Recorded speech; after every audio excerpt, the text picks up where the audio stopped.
আমরা তো 5 দিন ধরে ডে নাইট কাজ করেছিলাম। তবে ঠিক আছে, তারপরের দিন হচ্ছে শুধু ডে কাজ হচ্ছে। ওই দিন বললো যে তারপরের দিন বাড়ি চলে যেতে। ঠিক আছে, ওই দিন এবার সবাই একসাথে খাওয়া দাওয়া করলাম, খেয়ে দিয়ে সবাই ঘুমাইছিলাম। এবার কদিন তো ঠিকঠাক ঘুমানো হয়নি। ঘুমানোর পরে হচ্ছে এবার সবাই সে ভাত ফাত খেয়ে শুয়েছে। এবার হঠাৎ টাইমটা তো আমরা বলতে পারবো না ঘুমন্ত অবস্থায়। কে বললো যেন আগুন লেগে গেছে, যে তোরা যে যার পালিয়ে যা, নাহলে সব মরে যাবি, এরকম বললো। এবার আচমকায় সবাইকে ডাকছে। ঠিক আছে, ডেকে এবার যে যেদিকে পাচ্ছে মানে ছুট মারছে, পালাইছে।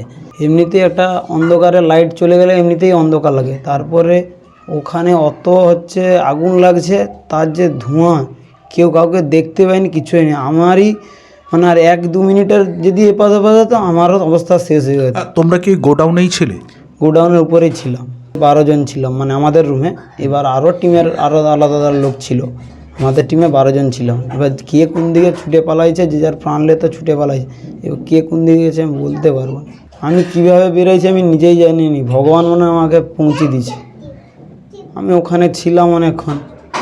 ঠিক আছে, অনেকক্ষণ খুঁজলাম, সবাই একসাথে ছিলাম, কাজ করছিলাম। ঠিক আছে, কিন্তু এইভাবে ওদেরকে এরকম হবে আমি বুঝতে পারিনি। আমি তো নিজেই হতাশ হয়ে গেছিলাম, সেখানে মাথা ঘুরে পড়ে গেছিলাম। সেখানে ম্যানেজাররা আরও যেখানে অনেক লোক ছিল সেখানে মাথায় জল ফল দিয়ে তুলছে। আমি অনেকক্ষণ পরে আমার অবস্থা খুব খারাপ ছিল। আমার জামা প্যান্ট দেখলে আপনি বুঝতে পারবেন। বড় যে গোডাউনটায়, লম্বা গোডাউনটায়, যেটা ফুলের যে ডেকোরেশনে, ওখানেই আমরা গোডাউনে ছিলাম, উপরে 2 তলায়। হঠাৎ করে ঘুমের ঘোরে আগুন, আতঙ্ক, এবং সেখান থেকে কোনো রকমে লাফিয়ে পালিয়ে এসেছেন তমলুকের এই বিমল। এবং সেদিনের সেই ঘটনার কথা মনে হলে কার্যত কিন্তু ভেঙে পড়ছেন তিনি, এবং তিনি চাইছেন সেই দিন তার সঙ্গে যারা ছিল তারা যেন নিরাপদে বাড়ি ফিরে আসে, কেননা তাদেরও পরিবার রয়েছে উৎকণ্ঠায়। তমলুক থেকে ক্যামেরায় রঞ্জন মেটার সঙ্গে বিটন চক্রবর্তী, এবিপি আনন্দ, পূর্ব মেদিনীপুর। মুখ্যমন্ত্রীর ম্যানমেড তত্ত্ব এবার বিরোধী দলনেতার মুখে। আনন্দপুরে অগ্নিকাণ্ডে ম্যানমেড বিপর্যয়, সরব হয়েছেন শুভেন্দু অধিকারী। সোশ্যাল মিডিয়ায় পোস্ট করেছেন তিনি, এটা স্রেফ দুর্ঘটনা নয়, মমতা বন্দ্যোপাধ্যায় সরকারের গাফিলতি ও ব্যর্থতার পরিণাম। আনন্দপুরে জলাজমি বুঝিয়ে ব্যাঙের ছাতার মতো গজে উঠেছে কারখানা। কোনো নজরদারি নেই, কোনো নিয়ম মানা হয় না। তালাবদ্ধ গুদামে আটকে পড়েছিলেন অনেকেই, কোনো পালানোর পথ ছিল না। 30 ঘন্টা পর ঘটনাস্থলে যান দমকল মন্ত্রী। আনন্দপুরে অগ্নিকাণ্ড নিয়ে সোশ্যাল মিডিয়ায় এভাবেই সরব হয়েছেন বিরোধী দলনেতা শুভেন্দু অধিকারী। আনন্দপুরে অগ্নিকাণ্ডে ঝলসে মৃত 8, এখনো পর্যন্ত 18 জনের কোনো খোঁজ পাওয়া যাচ্ছে না, পুলিশ সূত্রে খবর। আর এবার মুখ্যমন্ত্রীর ম্যানমেড তত্ত্ব বিরোধী দলনেতার মুখে।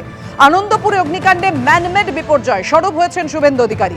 এটা স্রেফ দুর্ঘটনা নয়, মমতা বন্দ্যোপাধ্যায় সরকারের গাফিলতি ও ব্যর্থতার পরিণাম। শুভেন্দু অধিকারী বোধহয় ভুলে যাচ্ছেন যে কিছুদিন আগে ওদের ডবল ইঞ্জিনের রাজ্য গুজরাটে ঠিক এরকম ভাবে একটা বাজি কারখানায় ভয়াবহ বিস্ফোরণ হয়েছিল, সেখানে 12 জন মানুষের মৃত্যু হয়েছিল। তখন ওটা দুর্ঘটনা না ম্যানমেড ছিল? মৃত্যু নিয়ে রাজনীতি করা বিজেপির কালচার।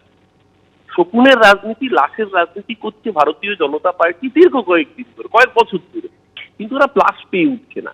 এই রাজ্যের বুকে যে ঘটনা ঘটেছে, এই ঘটনাটা নিশ্চয়ই দুঃখজনক, মর্মান্তিক। যে মানুষ চলে গেছেন তাদের পরিবারকে আমরা ফেরাতে পারবো না, সরকার প্রশাসনিকভাবে, মানবিকভাবে তাদের পাশে আছে পরিবারগুলো।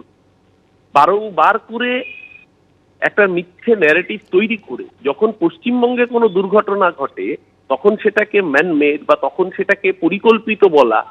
আর কদিন আগে আমরা দেখেছিলাম দেশের প্রধানমন্ত্রী নরেন্দ্র মোদী, তিনি কোস্তা উড়ালপুল যখন ভেঙে পড়েছিল বিধানসভা নির্বাচনের আগে, তখন বলেছিলেন অ্যাক্ট অফ গড।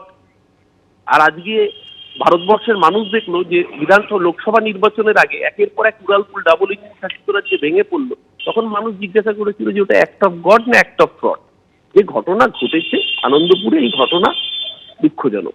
এই ঘটনার পূর্ণাঙ্গ তদন্ত হচ্ছে, ইতিমধ্যেই ফরেন্সিকের টিম পৌঁছে গিয়েছে, তারা এভিডেন্স কালেক্ট করেছে। পুলিশ সুপার উচ্চ পর্যায়ে তদন্তের নির্দেশ দিয়েছেন। তদন্ত রিপোর্ট সামনে আসলে কর্তব্যে গাফিলতি যার পাওয়া যাবে সে জেলের পিছনে থাকবে।